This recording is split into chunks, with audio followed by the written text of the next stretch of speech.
How you doing, everyone? My name is Torrie, CapeTeaux Ferguson, and I decided that I wanted to come and read my book. So, um, I guess this is the start of it, and you can go get it on Amazon. It's called "The Truth Behind Who I Am." Uh, Autobiography of Torrie CapeTeaux Ferguson, written by myself. I wrote this book. I published the book. It is now on Amazon, Barnes and Noble Press. So it's not in physical stores just yet. We working on it, but I'm gonna read it. So if you care to tip me, my cash app is $Mr. Ferguson 2. I'm gonna put it on the screen, and you can, like I said, you can buy the hard copy. I think it's $25. The soft copy is like $15, and then the Amazon Kindle is $8. And also, you can get the digital copy on Barnes and Noble Press. I think that's like $8 too, I think. And then you get a hard copy with a dust cover. That's like $25 as well. So, all right, let's start. So it's 12 chapters, but some chapters is a little long. But let's start. So let's start with the introduction. Single with no kids, alone, and a dog, coming out from starring in my first stage play, a play called A Widow's Acme. They hit close to home because here I am, a widow of my own in 2023. Riding high from hitting a lot of lows, the journey to the top has had hard bumps to cross. My story isn't just about music, acting, or trying to find love to have their perfect fairy tale ending, but what it took to get to this point, bumps, bruises, and all. I wanted to go deeper and tell my true story from life as a kid growing up in Dallas, Oak Cliff, Texas, to pursuing a dream that would take me to places I only dreamed of as a kid. I've experienced a life that almost took my life. I'm 36 at the time of writing this book, and some memories and recounts may not go in full detail. Some names may be altered from the real persons throughout the book, but I will be as true and truthful as possible. This is my story, my life, and things and events that matter the most to me to tell. Dedication. I want to dedicate this book to my mom, Felinda. If you read this book, you will understand. I love you. Up in heaven, the love of my life, Tyran J. You left me here, and I still need you, baby. This is my truth of Torrie and CapeTeaux Ferguson. Chapter 1, The Early Years. Generation. Family tree. I can only go back so far from each side. My mom, Felinda, was born in Dallas, Texas, to Glenda and Henry Ferguson. My grandmother, Glenda, married my to what I know now as my step-grandfather, but was my grandfather growing up. Done. Not sure the years and things like that. Don't know if all that would make a difference. My maternal great-grandmother, Roginia, had my grandmother, Glenda. When I was born, Roginia was married to my great-grandfather, Rufus. My maternal grandfather's name is Larry Bird, not the basketball player. He is mixed with black and Indian. Glenda had 2 daughters, my auntie Flavia in March of 1969 and my mother Felinda in June 1970. I'm getting somewhere. So go with me if you need to go and read again. I'll give you a second. You might get here as, what about his dad's side? Well, we will get to that soon. Hello, it's me. I just want to be a little comedic and a little bubbly during this because, I mean, it is my book, so I kind of want to read it how I heard it in my head to write it. But, hello, it's me. The story goes, in 1986, a month before my mom's 16th birthday, she was introduced to my dad, Mickey, in Ennis at a friend's house named Linda. My mom wasn't too keen for him, but she pursued a long-distance phone relationship because my dad lived 45 minutes away in Ennis, and she couldn't drive at 15 years old. They would meet up a few more times during their relationship and at a kickback after a wedding rehearsal, one of those times, with friends including the friend Linda, whose house they met at, and her fiance. They were at her house. My mom and dad went to another room and talked while the other couple stayed in the living room. During my then 18-year-old dad made his move and kissed my mom, and they had actual contact, my bad. 9 months later, I was born.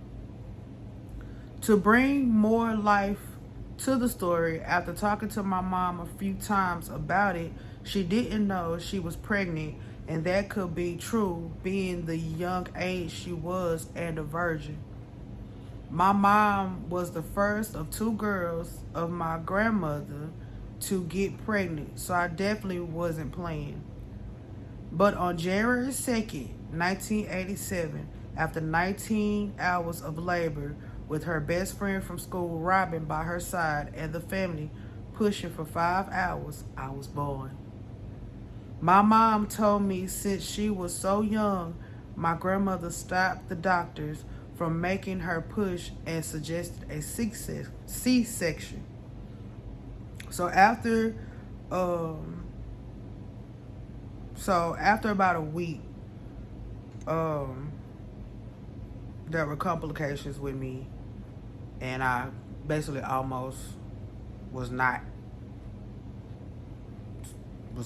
and not supposed to be here because of complications. So I had to be placed on an oxygen tank for 3 months, taking most of the life out of my skin, and I still have dandruff to this day that is crazy. It's ridiculous how bad my dandruff is. So after having pertussis, bronchitis, and pneumonia, I was released from the hospital back to the world on my great-grandfather's birthday on March 11, 1987. In the year of 1987, this was the same year Ronald Reagan was president and Michael Jackson's critically acclaimed album Bad hit stores. Same year, Penn State won over Miami in the Fiesta Bowl. As a baby, they said I looked like a Mexican, and according to my baby pictures, it might be true. Light-skinned with a big old head. I still have the pictures to this day. I can't pinpoint when I started remembering things from my early childhood, only stories. I know they were told to me.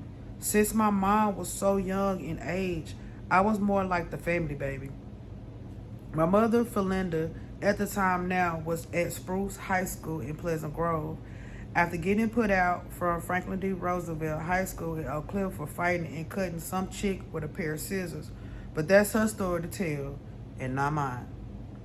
She would take me to basketball games in different places. Getting older, I would hear from her stories and her friends that would see me and be amazed how old I've become. We lived at 2626 Harlandale, a white agreed trimmed house belonging to my great-grandparents, Jean, which is what I call her, or what the family call her. And Rufus, we call him Daddy. In the house lived my great-grandparents, my Auntie Flavia Pumpkin, my Mama Peaches, my grandparents, Don and Glenda, and baby me. Oak Cliff was the area, just like the song. That's where I was raised as a kid. That's my hood. Oak Cliff was a middle upper class neighborhood depending on what end, but most of everybody I knew growing up were living in houses. The house on Harlandale became where I would live off and on until after graduating high school. Harlandale is what I call the home. I call the house Harlandale. So throughout the book, you'll probably hear Harlandale. So many memories in the inside of Harlandale. Wooden floors in the living room, and then the kitchen was big and had a deep freezer full of meat in the back. Three windows looking out to the driveway of the cars, and my granddaddy Rufus red and white boat. 1 to 3 bedrooms, depending on who you ask. In my day, it was 2 bedrooms, 2 bathrooms. My Granny Jean was a seamstress, and one room was her sewing room. My great grandfather worked at a cemetery named Calvary Hill near 35 and Northwest Highway in Dallas. Both did really well to maintain and provide. It was a safe haven for most of the family, including myself. There was this thing about who my dad was. I grew up for years not knowing who my father was. All I knew was Dunn and Rufus were my daddies, which when I started growing up, they were getting older as well. Knowing what I know now, it was a protection for my dad because he was much older than my mom, and the family kept it away in hopes my great grandfather wouldn't retaliate and file a statutory great case on my dad. So no, I wasn't a love child. But what I did feel growing up, I felt loved by my mom's family because that's who I spent my time growing up around. Especially my great grandmother. She made me feel safe. I was the only kid in the house. I didn't have any siblings, at least that's what I thought. My daddy, Mickey, born October 1967 from rural town Ennis, Texas, 45 minutes south away from Dallas. In my opinion, he's a pretty cool guy. At the time of writing this book, what I can give is what I can give. I thought my dad was another guy named Chucky until I was told, no, this man is your biological father. My dad has worked at the Waffle House most of his life, and I love him for that because I see where I get me staying persistent and finding stability at. I would say he's tall, about 6'1", brown skin, and in his earlier days had a jerry curl. I think he was a good-looking guy. Before me, my dad had my older brother, Chris, 2 years prior. And this, you guys, we will take this real slowly. My dad was not married at the time to Chris's mom when him and my mom met. But I had an older brother, and when I found out, I was so happy. But I'm jumping the story. My dad has 11 siblings, 5 brothers and 6 sisters, which he falls number 7 of his siblings. I've met majority of my aunties and uncles. My grandmother, Florence, I call her Granny, was the only grandparent I knew on my dad's side when I started coming around. Mickey did tell me he didn't like his dad for how he treated my granny. My dad, Mickey, has 2 birthdays, one in October and the other in December. About his birth, the midwife told him one story, but his birth certificate that was printed years later documented December. But he celebrates in October. I really do love my dad because he is my dad, and hopefully our bond will get stronger. But we can revisit that at a later time in the book.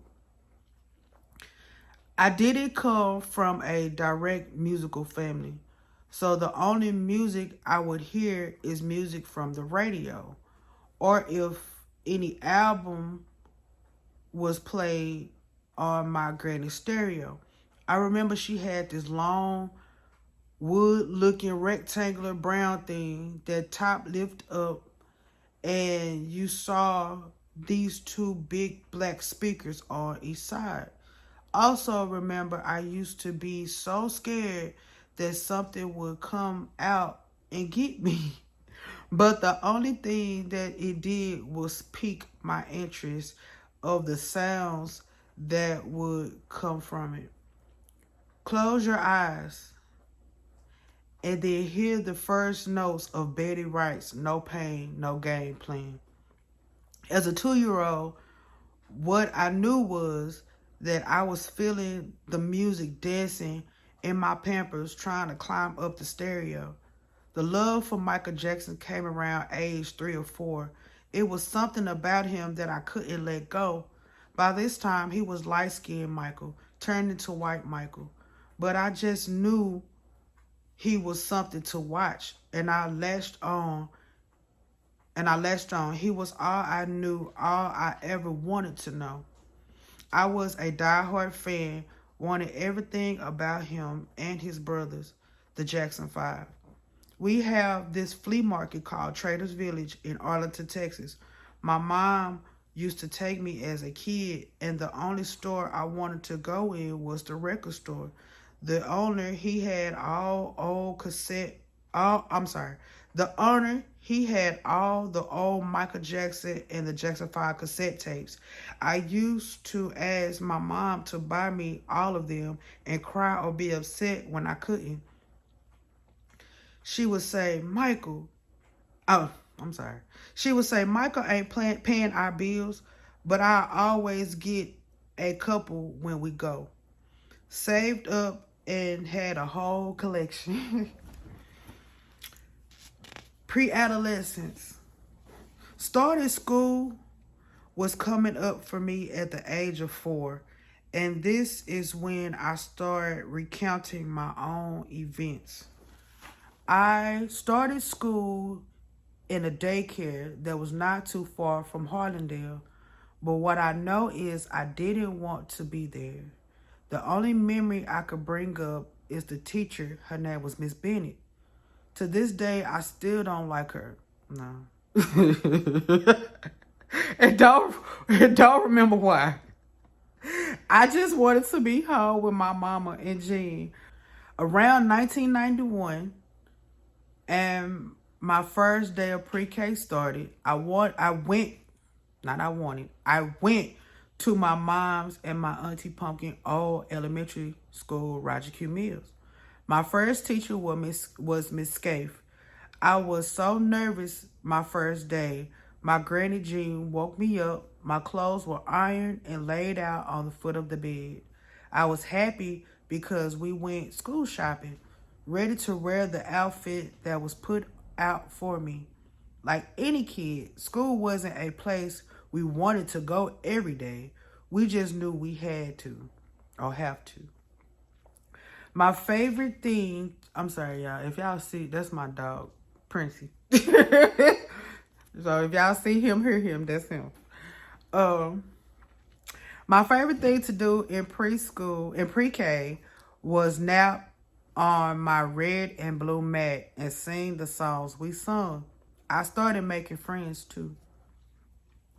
God was in our family, although I don't remember being forced to go to church. My Granny Jean did go, and when she took me, I wanted to be in the choir. So she put me in a choir at Sunrise Missionary Baptist Church, also where I was baptized. I think I stayed a few Sundays, but I never went to choir rehearsal, so I didn't know the songs, and I started feeling weird. When we would have to sing, I would mumble or look around. I told my granny I didn't want to do it anymore. She took me out. I would continue to go to church, but just sit as a member, but not long. As I became older, church hasn't been in the forefront for me. I just don't like my sexuality being a sermon every Sunday going to other churches. The fear of gayness. Sexuality, and I don't know if I'm saying it right. I feel like I am, but I feel sexuality to me is being free to love who you want and being confident in who you are as a human being. Being homosexual during that time was still shunned and very dangerous to be in general public. The word gay was going from being a word to describe being happy to being a definition of those who chose to sleep with the same sex. Rap music was starting to become popular in the early 90s, and the lyrical content was becoming more aggressive and degrading towards women, calling them B's and H's, the real words in here, to having a direct target at the gay community, using another derogatory word, agate. That word. I was not a big rap listener being a kid. I couldn't catch the words anyway. I started knowing I liked boys around the age of 5. Watching TV and catching myself saying certain men on TV were fine, but not the women. I thought it was a part of life, but that's when I can identify me actually being gay. Ooh, let it cool off. Get back to this money, about to take off. I'ma start, it's time that I shine. Grinding, hustling, straight, get mine. Taking action, no distractions. About to get mine. Because I'm hot, so hot to get cool. I can't control myself.